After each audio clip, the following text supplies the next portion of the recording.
Hola, les saluda Javier E. Gómez. Bienvenidos a Diálogo Abierto. Hoy te contamos de Jambawa, un colectivo musical que se especializa en la percusión y fusión de música latina. Anthony Carrillo y Amy Quint Millán, los fundadores, nos hablan de este proyecto, cómo tú podrías ayudarlo y en el proceso ganar un bongo.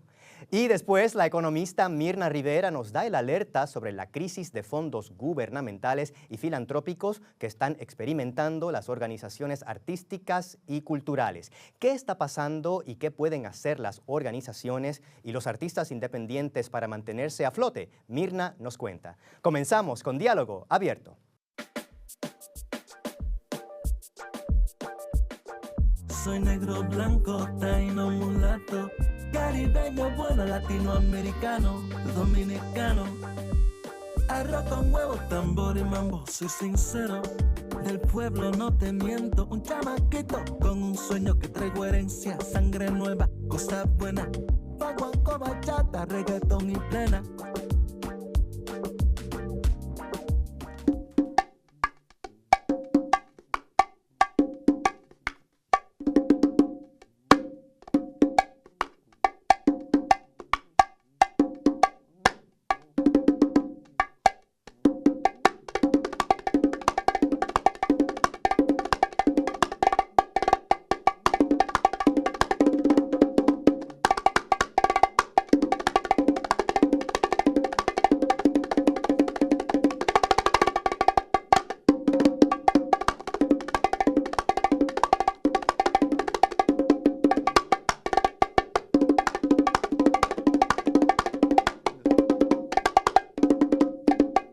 Gente, esto es Jambawa, un proyecto musical creado por el percusionista Anthony Carrillo y cofundado por la pianista Amy Quint Millán, a quienes muchos llaman el equipo AA.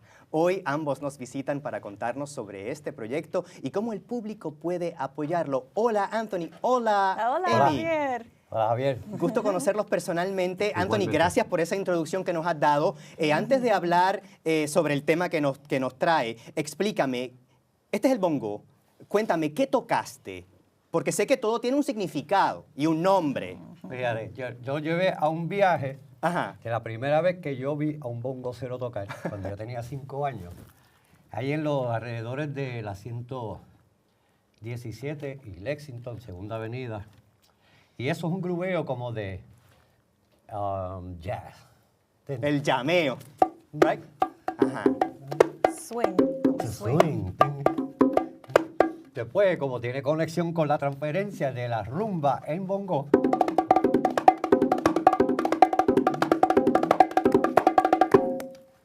es un ejemplo de la transición entre el jazz y lo latino.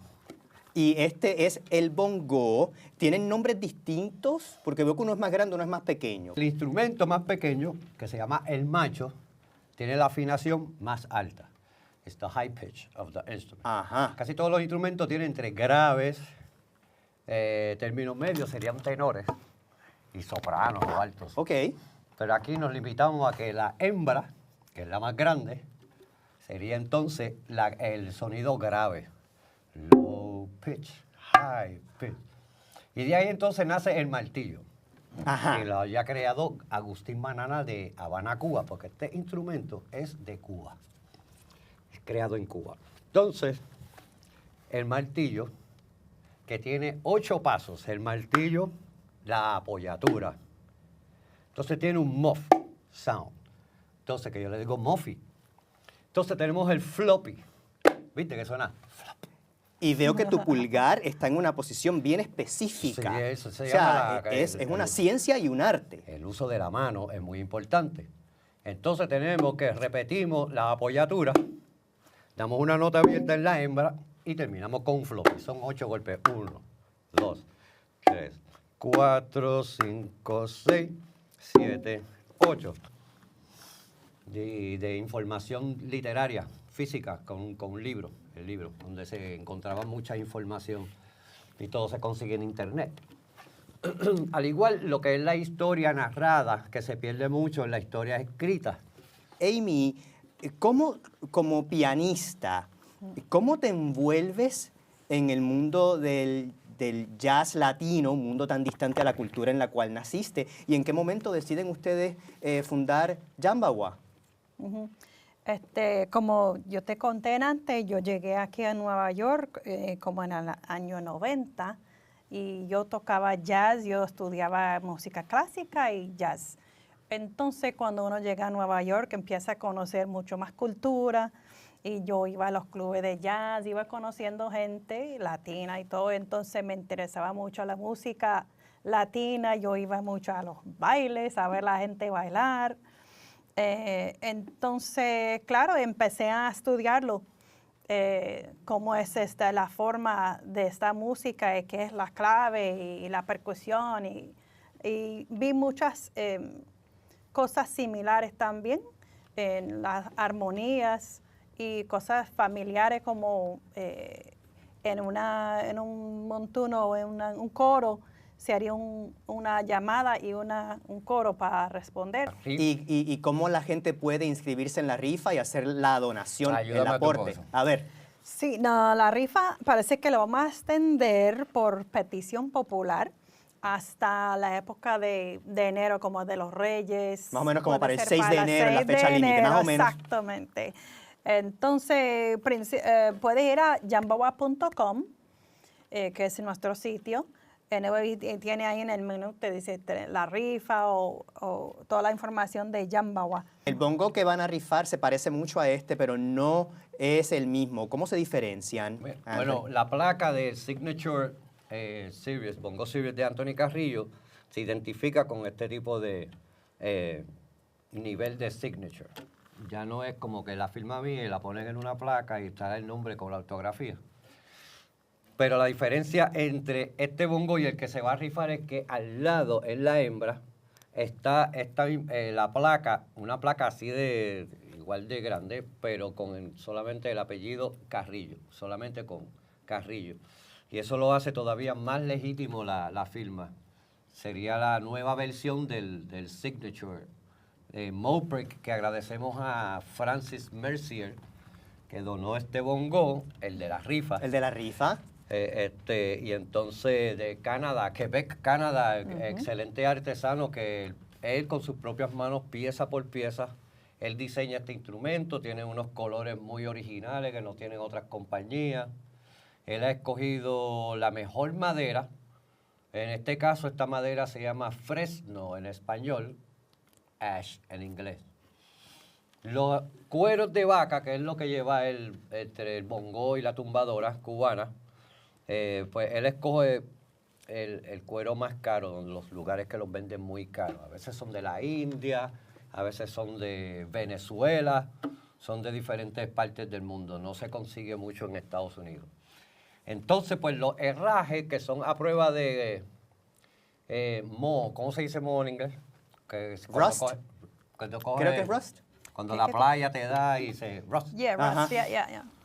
Entonces, pues es un instrumento con pura excelencia y calidad de material. Y la unión, que es lo que une la hembra del macho, está en un perfecto tamaño que cuando vas a coger el bongo para coger la campana, se hace muy fácil el agarre. Con este bongo se está muy separado porque la unión es muy grande. Definitivo, Anthony. Me encantaría seguir esta conversación. Sé que no eres rico ni famoso, pero tienes una trayectoria musical impresionante.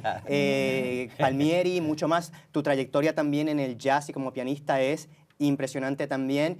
Muchas felicitaciones por el trabajo. Suerte con la rifa y con el disco. I'll be looking forward to it. Gracias. Gracias, Gracias, Javier. hasta luego. Gracias. Luego de la pausa, continuamos la conversación sobre las artes, música y el financiamiento con la economista Mirna Rivera. Ya volvemos. We are the Eco Leaders. We learned that everything starts with ourselves. Then we have to educate ourselves. Then we have to build community and use our imagination. Eco Leaders, you know the future to save the past. Heal the planet and make it last. We find solutions with knowledge light. Venture forth, Eco Leaders, you're Eco Leaders.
Las organizaciones artísticas están atravesando por una crisis, ya que ha habido un declive en los fondos provenientes del gobierno, corporaciones, fundaciones y donativos privados. De este tema hablé recientemente con la economista Mirna Rivera, experta en filantropía para las artes. Mirna, quien también es integrante de la Junta de Directores de BronxNet, habló de la situación, las posibles soluciones y cómo la posible pérdida o reducción de programas artísticos o culturales podría afectar a tu familia. Veamos. Hola, Mirna.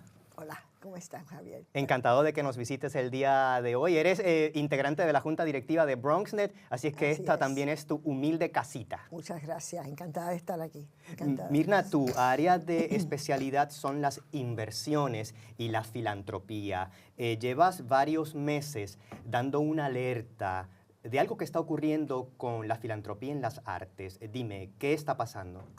Bueno, sabemos que los fondos federales de organizaciones que aportan a todo el tejido filantrópico, lo que llamamos en Puerto Rico el tercer sector, se va a ver afectado por los cortes que han llegado, que ya se han anunciado de parte del gobierno federal.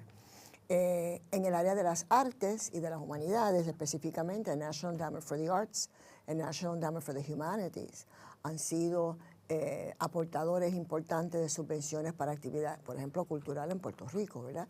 Pero en toda la nación Aquí en Nueva York y en el Bronx también, todo indispensable. Estados Unidos. Y esas entidades han sido literalmente cerradas en términos de aportación económica. Así es que ha sido un shock inesperado y además de eso, pues señala la ausencia de otras alternativas, ¿verdad? Uno dice, bueno, pues ¿dónde vas entonces para si corres centros culturales en Puerto Rico, el Instituto de Cultura de Puerto Rico, que recibe ya dinero del National Endowment for the Arts? Mirna, y como mucho gestor cultural me sigue diciendo que también ha habido una merma significativa en subvenciones de fundaciones, o sea, de familias o de consorcios, y también de corporaciones. ¿Es eso cierto y por qué? Sí, para ciertos sectores, para ciertos temas, la timidez viene, lamentablemente, como una estrategia de huir de la persecución que puede venir de parte del gobierno federal. O sea, hay sectores del gobierno federal, el IRS, que han manifestado, como tú sabes, hay unas ciertas áreas que a ellos no les interesa, todo el tema de DEI, todo el tema de migración, todo el tema de cultura, que no sea el hablar inglés, etcétera, ¿no? Y estos son discursos desde la presidencia hacia abajo. Entonces, eso pone organizaciones filantrópicas en una alerta, en un estado de alerta, de si ellos financian ciertos tipos de iniciativas que van en contra de la visión sociocultural del país, les puede impactar a ellos por su exención 501C3, que le vayan a quitar la exención. Es como un temor Es un a temor. subvencionar cualquier tipo de arte o expresión cultural que no sea adecuada, ¿o me equivoco Sí, con sí, el término? conforme al discurso oficial del gobierno actual, porque se le puede quitar la exención federal de 501. Que es la sin fines de lucro. Sí, que es para la contributiva 501C3. Se la pueden quitar, los pueden poner a pagar contribuciones. ¿A qué grupos afecta más esta situación? Bueno, afecta across the board, ¿verdad? Todo el tejido del tercer sector, educación, salud, etcétera. Cultura en particular sufre doblemente, Javier, porque en Puerto Rico, por ejemplo, y me consta que en Nueva York, se eliminó la educación cultural hace 40 años ya, en los 80. Entonces ya tenemos 40 años, son 2 generaciones que han crecido sin formación cultural formal. Y hoy día ocupan posiciones corporativas, posiciones de gobierno, y cuando uno ¿verdad? Quiere hablar de la importancia de la música, de la formación musical en los niños, porque eso ayuda a desarrollar neuronalmente el cerebro y eso les aplica, no importa si sean músicos o no en el futuro, pero su formación, su capacidad de pensar, de desarrollar paciencia, de desarrollar trabajo en equipo, el valor añadido de actividad cultural, no entienden necesariamente, porque como no la tuvieron y son exitosos, pues no necesariamente van a entender de inmediato la importancia.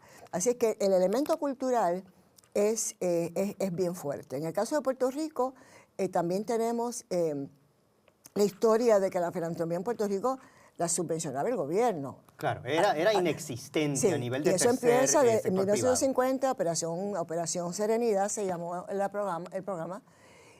Y entonces se subvencionaba todo desde el Estado. El Estado quiebra en el 2015 y se ve entonces el vacío que no tenemos profesionales con formación de desarrollo institucional.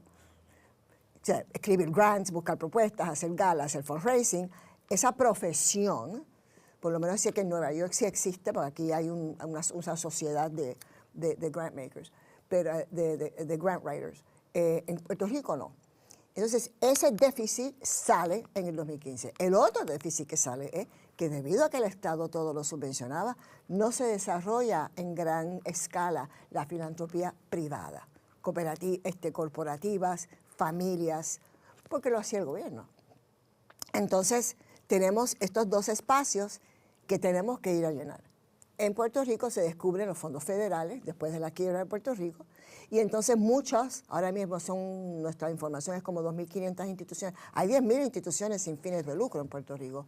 2.500 son 501c3, que son las que pueden y han podido recibir fondos federales y esas son las que ahora se quedan.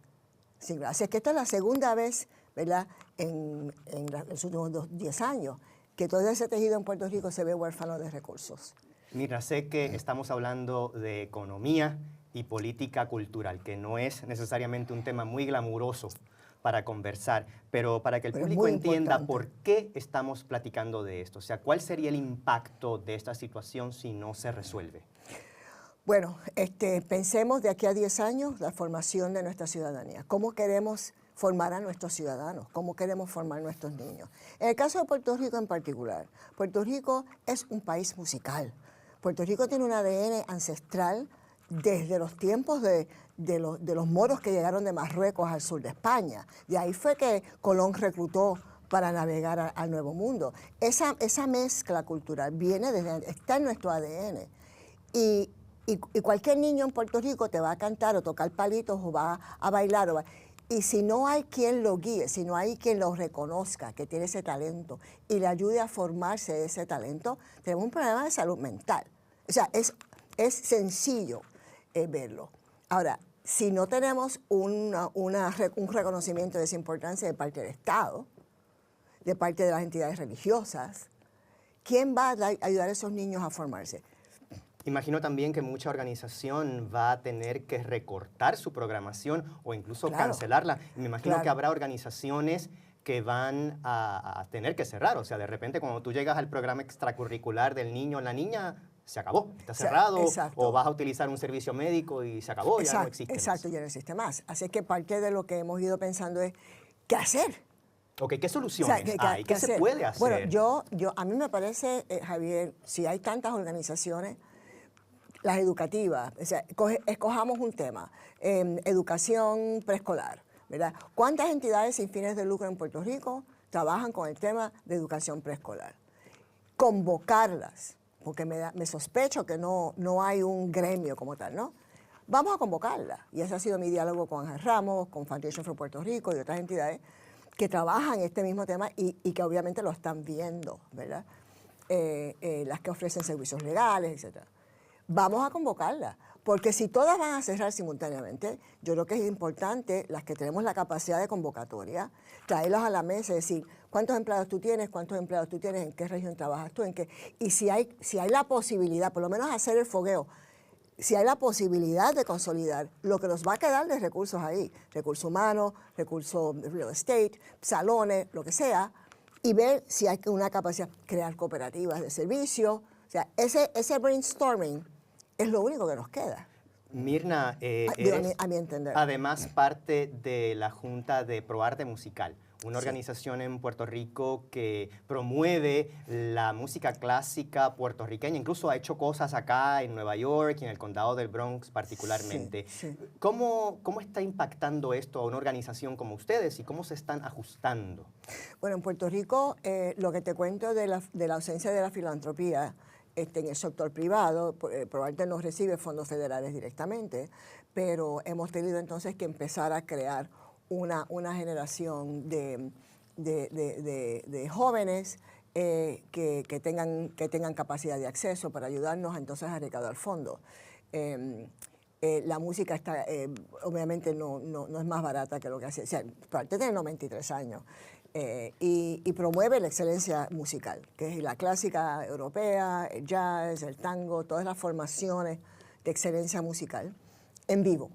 Es provocarte la experiencia en vivo, íntimo con el ejecutor, ¿no? Con la composición y con el músico. Tenemos unas temporadas y estamos haciendo unas cosas en educación también a través de Ángel Ramos, el programa se llama Música Abierta. En tanto y en cuanto se va achicando la comunidad que va a escuchar excelencia musical, porque hay una, ¿verdad? Toda la transición cultural también, Claro. ¿verdad? Se va achicando, esto ocurre aquí en Nueva York igual. Y no tenemos una comunidad en el sector privado que se integre a través de membresías, a través de auspicios corporativos. Pues entonces ProArte Musical, pues, de 93 años, pudiera también ser víctima de invisibilidad y de borrar. Así que estamos luchando para que eso no ocurra. Hemos creado un fondo total. O sea, tenemos también que aprender a crear nuestra propia independencia económica. Y eso es una gesta. Yo llevo 40 años trabajando con fondos totales de organizaciones sin fines de lucro, formándolos, enseñándoles la importancia de ser independiente económicamente. Mirna, como economista que eres, sé que conoces muy bien los mercados de valores y el impacto que tienen esos mercados sobre el aspecto filantrópico, recaudación de fondos. Es un tema que me encantaría que tocáramos en tu próxima visita, porque Con mucho quisiera gusto. que volvieras, que Encantada. regresaras, pero antes de dejarte ir, mucho se dice del latino participando en la filantropía y aportando. Yo sé que esto es un fenómeno muy complicado, Sí, porque hay lo es. muchos factores envueltos de por qué el latino aporta o en algunas situaciones no aporta, No aporta. a nivel filantrópico. Pero, ¿qué se puede decir de este fenómeno? Qué interesante. La comunidad latina, hispana, en Nueva York, por ejemplo, es fundamentalmente una comunidad cristiana. Y como parte de su formación se habla del concepto de la mayordomía y del diezmo.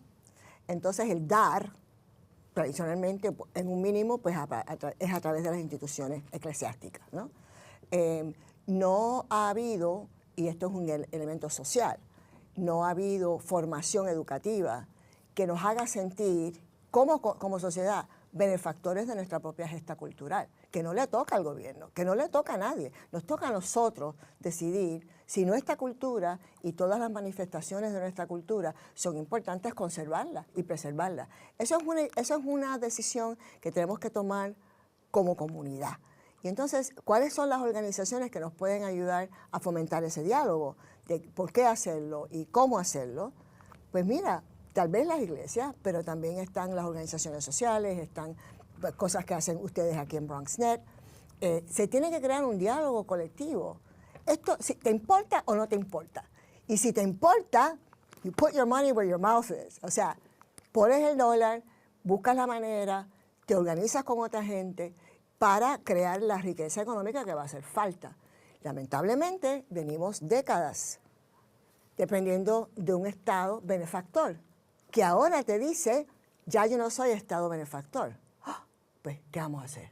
Podemos decidir, bueno, pues nos vamos y no hacemos nada más. Cerramos el kiosco. Cerramos, esa es una alternativa, ¿verdad? Y la otra alternativa es decir, no vamos a cerrar. Pues vamos a hacer la matemática, vamos a entender de números, vamos a perderle el miedo al tema de los números y del dinero y educarnos en cómo es que se hace eso, cómo es que se crea un fondo total, cómo funcionan los mercados y cómo yo invierto para que el dinero se multiplique, y bla, bla, bla, que ese es mi otro, ¿verdad? My full-time job.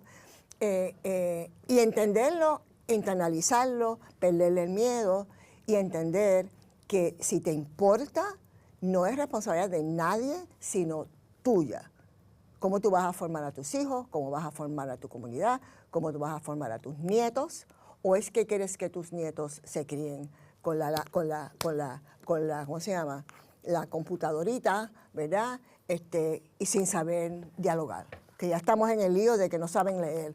O que si leen no tienen el bandwidth para leer 15 páginas y Y memorizárselo. escribir en cursivo. Escribir, muchas gracias. O sea, tenemos que decidir si la parte estética, la parte humanística, es importante en la formación de nuestra ciudadanía, punto y se acabó. Por la entrevista. Antes de terminar, mi agradecimiento a la presidenta del Bronx, Vanessa Gibson, quien recientemente me rindió homenaje con motivo del mes de la herencia puertorriqueña. En una recepción realizada en el local llamado La Bodega, en Port Morris, se suponía que yo acudiera como maestro de ceremonias, pero, de sorpresa, me incluyeron entre los homenajeados de la noche. Los otros homenajeados fueron Sean García, de la organización Alternativas de Transporte, la capitana de policía Lorraine Pérez, el director de capacitación del Ponce Bank, Lee Pavón, la actriz Gina Brillón, la influencer Amy Hopper y el estudiante Joshua Meléndez. También hubo un homenaje póstumo al líder comunitario Daniel Cervoni, Danny, quien falleció el pasado junio. Gracias a la presidenta del condado y a su personal por este evento. Y así llegamos al final del programa de hoy. Gracias por acompañarnos en esta edición de Diálogo Abierto. Para ver este u otros programas pasados pueden hacerlo visitando el portal bronxnet.org y también el canal de BronxNet en YouTube. Hasta la próxima.